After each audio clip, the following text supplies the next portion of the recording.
Hello, everybody, and welcome to edition number 45 of the Frank and Stan Chat. And although we were meant to have a guest this morning, unfortunately that guest can't join us. So, and we're going to rearrange for them to come and chat to us, I think in sort of late May, early June. But anyway, we have just Frank and Stan. So good morning, Stan. Good morning, Frank. And all my ideas of a title for this have gone because I've planned for a room at the top. And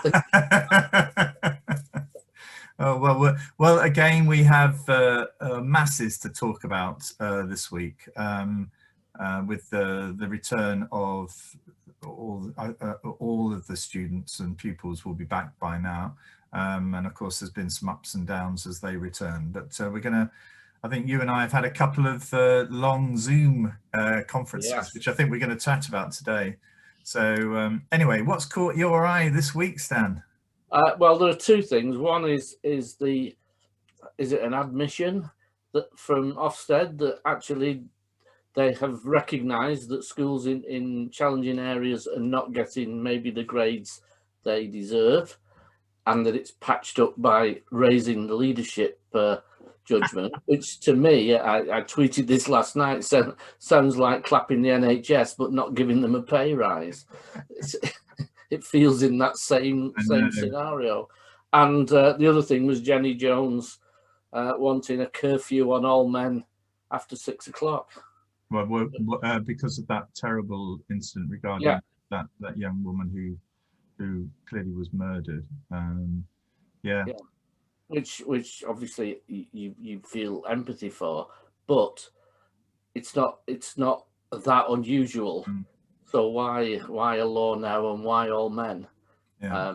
It just seems to me that's somebody who's not really thought that through at all, but just had an opportunity in the House of Lords to say something that she's not thought through. Yeah, I mean, I feel as though that we all need to call this out when it happens, and actually that needs bravery as well, doesn't it? Because you risk getting a very negative response if you call it out, and particularly I mean, when I go running and I go running at night, and I'm back on it now. I actually started again this week.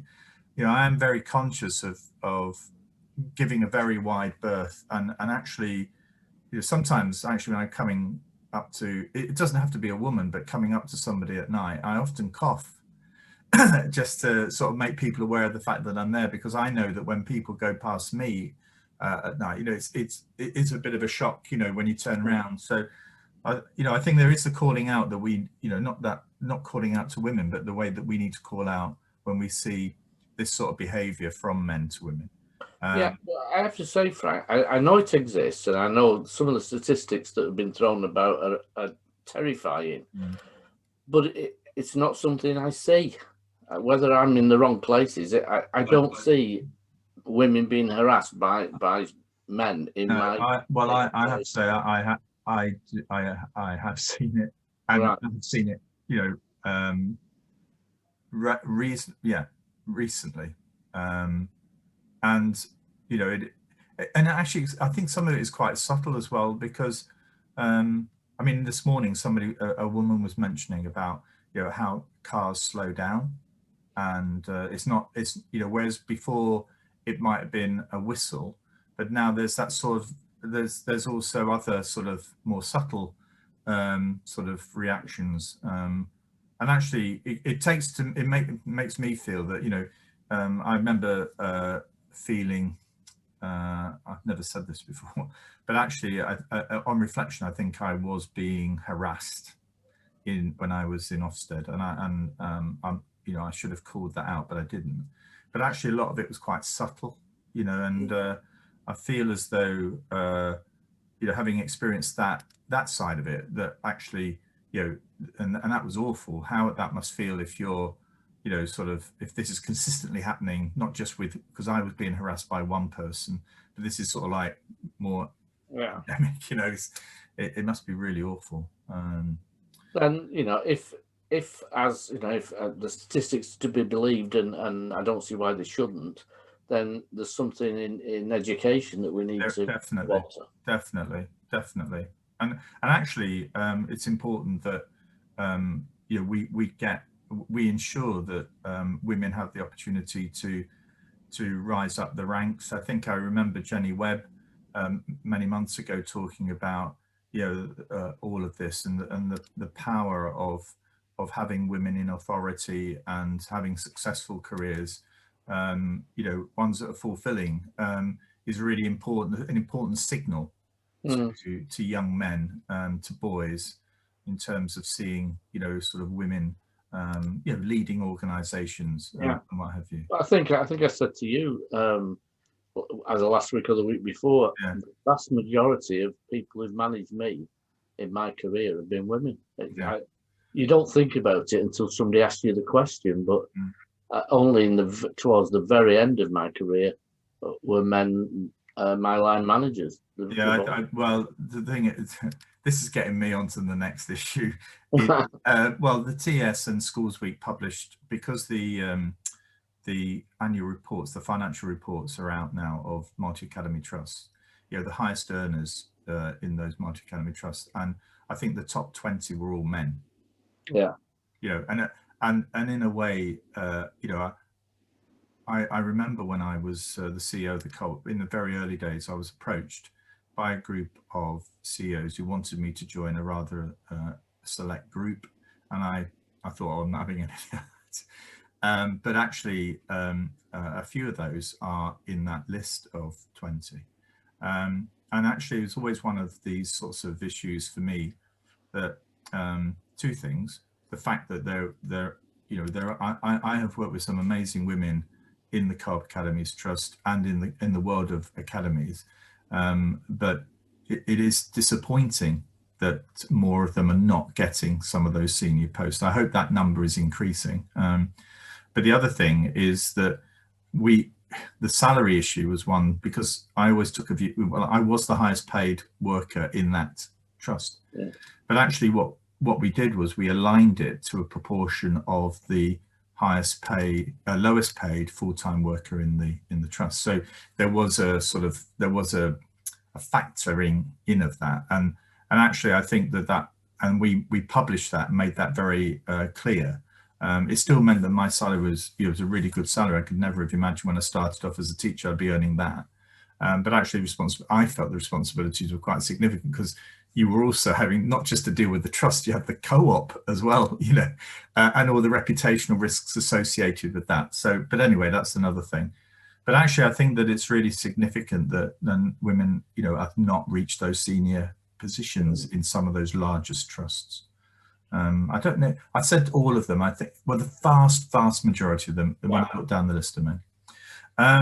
The thing for me this week, what's caught my eye this week, because you alluded to it, was I helped organise the Northern Powers Partnership Education Summit, and we had Amanda Spielman on.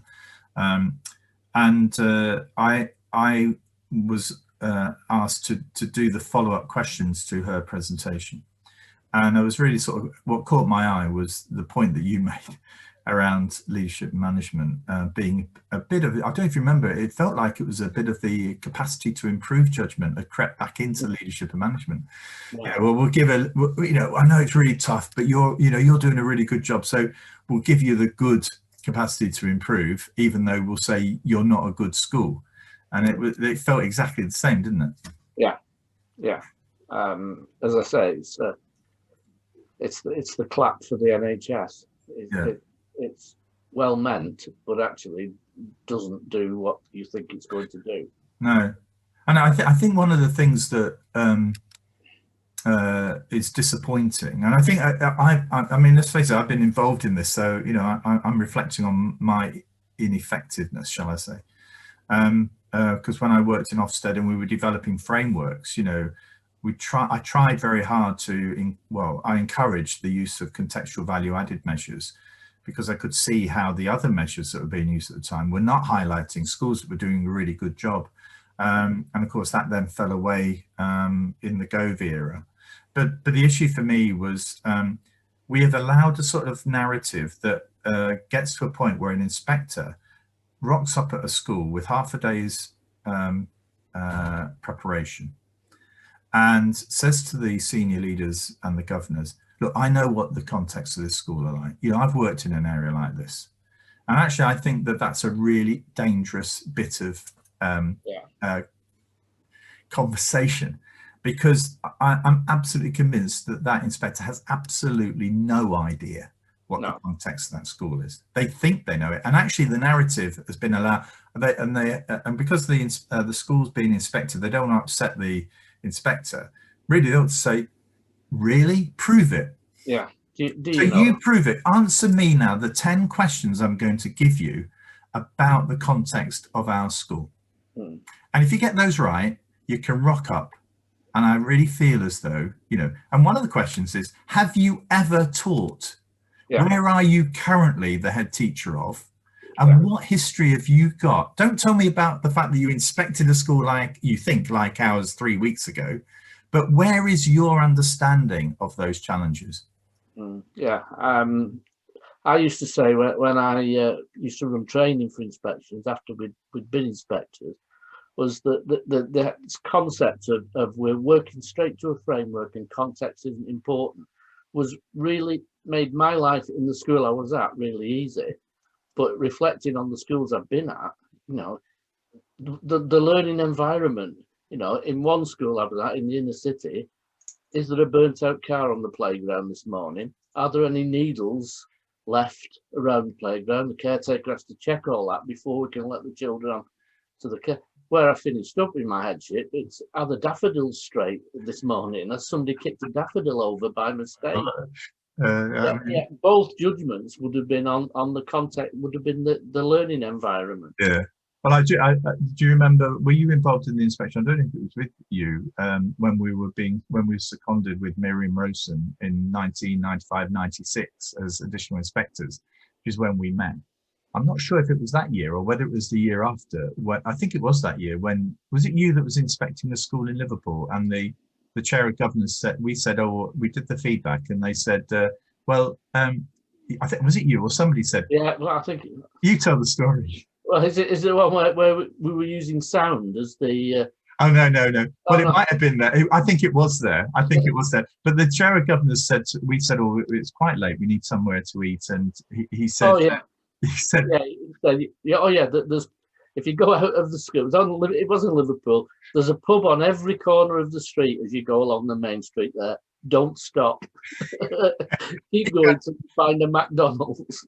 Keep getting for about 5 miles. Too many suits. Yeah.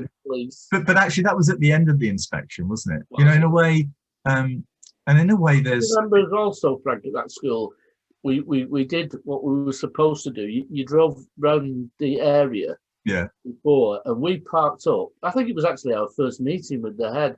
We parked up, and somebody came to the car to say, "Are you casing my house?" So yeah, it was a different environment. I know. Well, I also, I don't think it was you. I think it was another colleague, but I remember. We inspected a nursery, a very, very large nursery in Liverpool. It was in Liverpool 8, and we offered the feedback and everything. And I mean, I think it was with John, and we were really impressed with what was going on. And I think John and I, reflecting on it, you know, that was a learning journey for us. You know, that actually we had never worked in that sort of community. In that sort of level of deprivation. You know, I've seen some of it in sense that my first headship was in a sort of quite a challenging council estate in, you know, an overspill area in Manchester, but this was different. This was, you know, and in a way it reinforced the fact that context is so important and to understand it. But I remember the head teacher saying, oh, we've had a bit of a problem in the last week. There's a guy over in the flats. He's got a pellet gun or something, and he's firing at anybody who looks as though, you know. So we've called the police, but they can't find them. So just be careful when you go out to your car, you know. So in effect, you know, I remember we joke about it now, but I can honestly say the colleague and I were absolutely scared stiff, you know, when we walked out of there. And in a way that, I mean, I think that this week we You were talking before about having been on a Zoom call for for a whole day, I think it was. It was a whole 3 hours, 3 hour course I was part of. And I can't believe it, but apparently it went down quite well, Stan. I mean, this is amazing. That maybe they're only feeding back the good stuff. What was it about? What was it about? It's a 4-part course on brilliant, resilient schools. It's about building a resilience for very affected schools, and to change. I mean, day one was about changing the culture and how you recognise where the culture's probably not where you would like it to be, or where even you think it is, unless you involve yourself in the culture. So we were looking at that as day one, and then we're going to talk about creating a positive environment, and then psychological safety, all elements to which then you can move the culture forward. Yeah. Well, I mean, in a way, I mean, we had that Northern Powers Partnership Zoom call.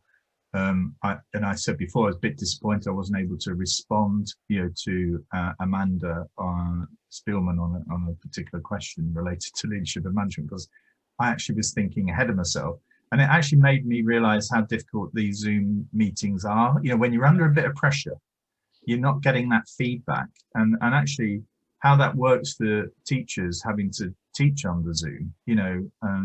Well, we were doing it with, it'll be the same for you, a shared screen. Yeah. Slide took up 90% of the screen. You can see 4 people, one of which is you anyway, at the side, and you can't get that feedback, that murmur, that where somebody says something that adds to what you're saying, and you can refer to them and say, yeah, that's just what I was thinking. Such a body's just said this. I mean, there were points where we had, I don't know if you've used Menti.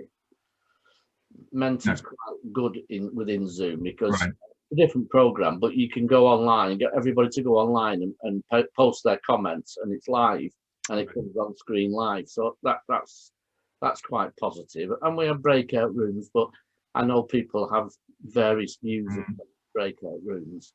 And we did one the week before at a briefing where one of my colleagues, one of the head teachers, said, yeah, the breakout room, there was just me in it. It felt as though I had a virus and I'd be yeah. And of course, if you turn the camera off or the mic off and goes for a brew during the breakout, the organizer doesn't know that. It just goes for people. I think we had quite, with Amanda Spielman this week, we had quite a good turnout. But I've done one of these for the, I did it with Alison Peacock, and well, it was done through the NAHT, and we had nearly 1,000 people on the call. Wow. And that really is, you're just talking to outer space. You know what I mean? You've got no feedback whatsoever. I could see Alison's face nodding and doing all this, but actually had no idea whether or not that was really connecting, whether that was really connecting or not. But yeah, it was interesting yesterday because Wes Streeting basically gave what he was the current thinking around education for Labour. But I was really proud. Jenny Webb hosted yesterday. Oh my goodness! Jenny, for those of you who don't know, but Jenny was a guest on our Frankenstein chat in the summer. Very early on. Phenomenal. And I know she's leaving the academy where she's currently working. So Jenny's agreed to come back and join us, but when she's started a new school. But actually, she was such a revelation yesterday. And I'll include the link of the, even if you just watch the first 10 minutes, because she goes off on one.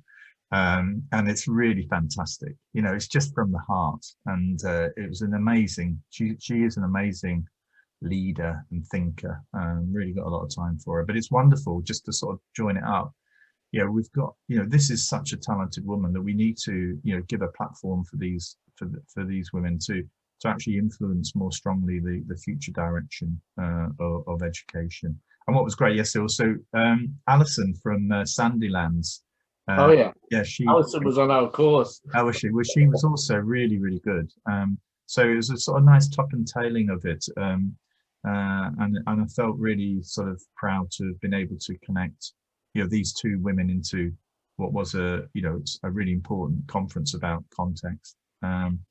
Kids have been back this week. Stan, have you heard anything about that?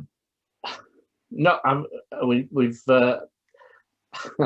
I've had a governors meeting, so I've heard from staff and governors about some of the a lot of the positives from parents, particularly. Yeah.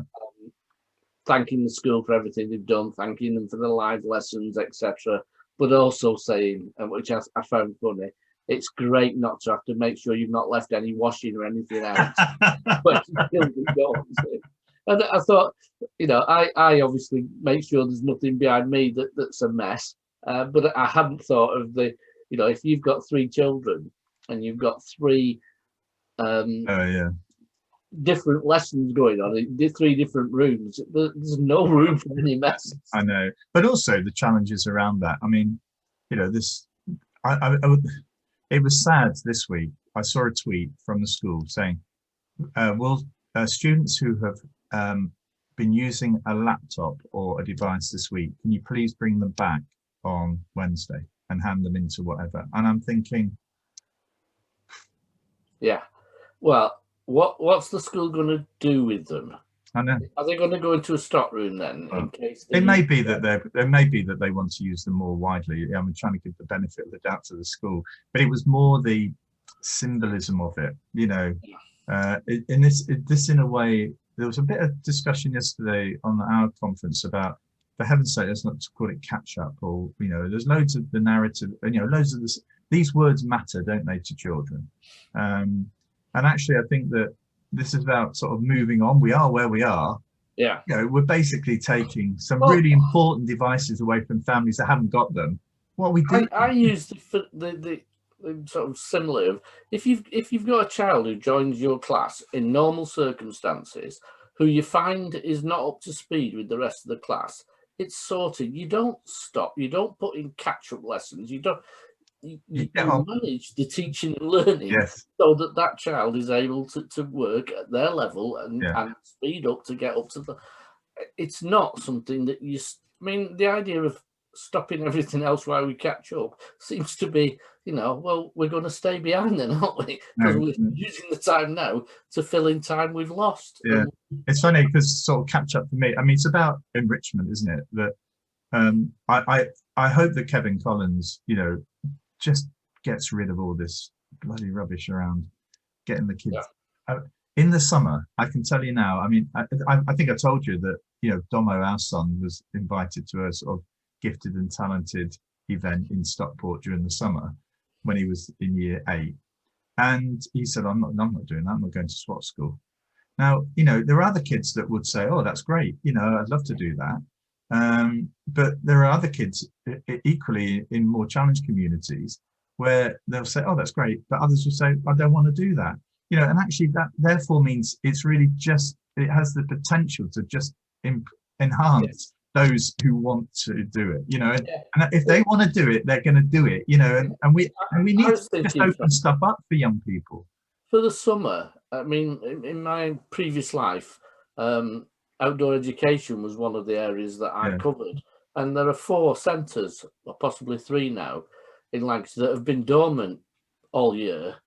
Now, in the summer, you could run 3-day, 4-day programs for children. You could target individual schools or individual localities so that you weren't sort of trying to throw everybody in together.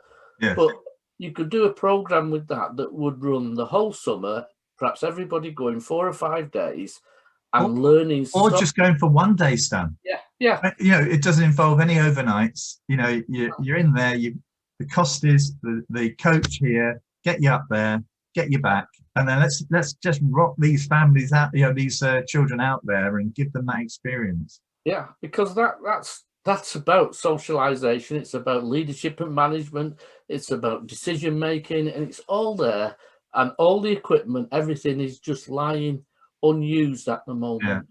And it's such a waste. And it's such a, you've done it, I've done it. You just see children at the end of a weekend or where they've done stuff like that, and they wet through, and they've got the biggest smile on the face they can have, and they've fallen in the lake, or they've got in the stream, and they've climbed to that height. The biggest difficulty, and one of the not the biggest, one of the greatest difficulties is getting there. So, actually, and that doesn't relate to, these centres in the Lake District. This can relate to getting from your house to the art gallery in central Manchester, or in central Leeds. So there's gonna have to be something done that allows these children access onto public transport. I know they get it anyway, but their families need access onto public transport. There should be everything should be done that can make it accessible. But that would be an effective use of taxpayers' money. Let's say in the summer, when we want all these things to go on in the school summer holidays, we say, right, all transport costs on within 100-mile radius are free.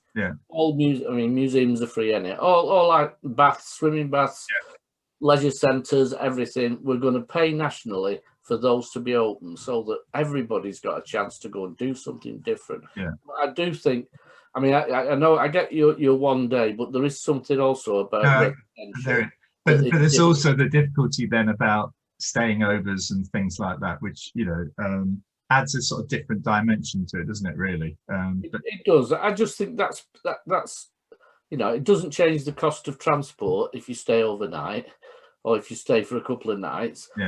And these places, I know the ones that I used to look at, I didn't manage them directly, that I managed the managers, they're all geared up for that.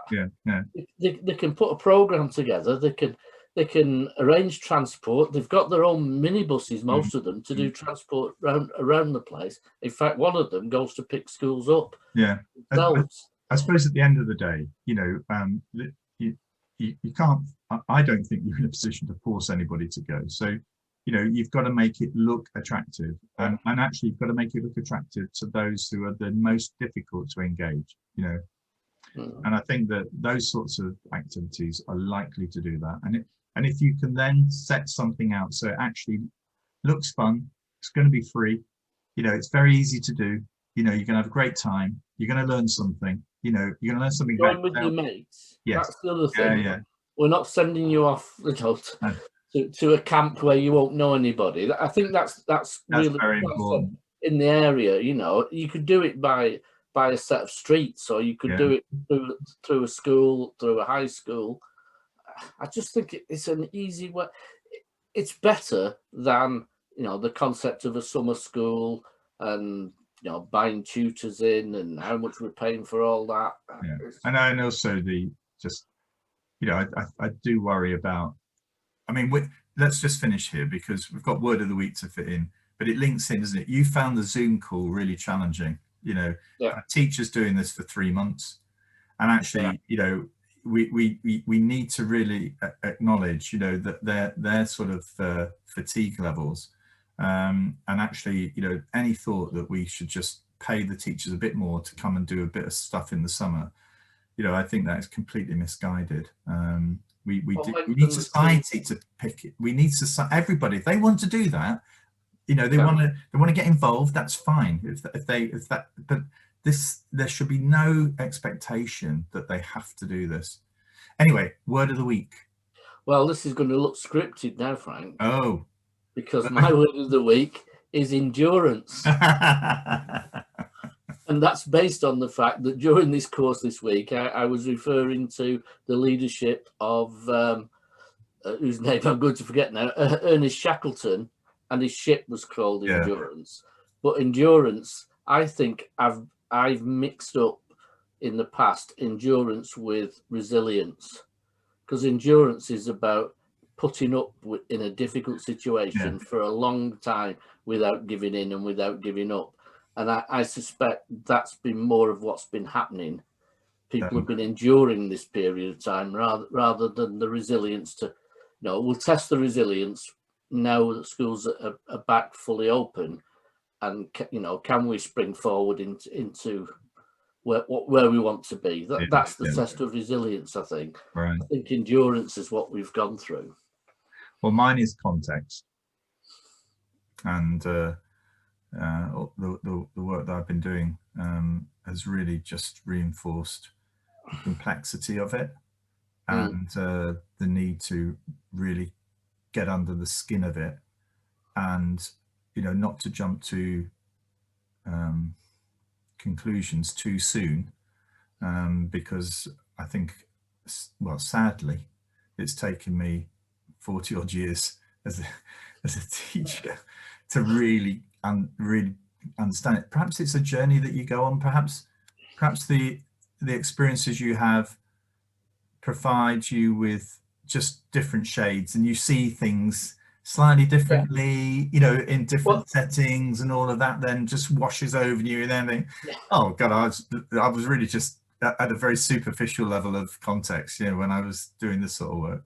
Yeah, well, I was thinking one of the things I was sort of feeding back on this course was personal experience of changing culture. And what was clear to me is I look back with the knowledge of having researched it, having read stuff up, and say, oh, yeah, that's what I did. At the time, I wasn't thinking, well, I need to shift the culture, so I need to appoint somebody who's got this, this, and this.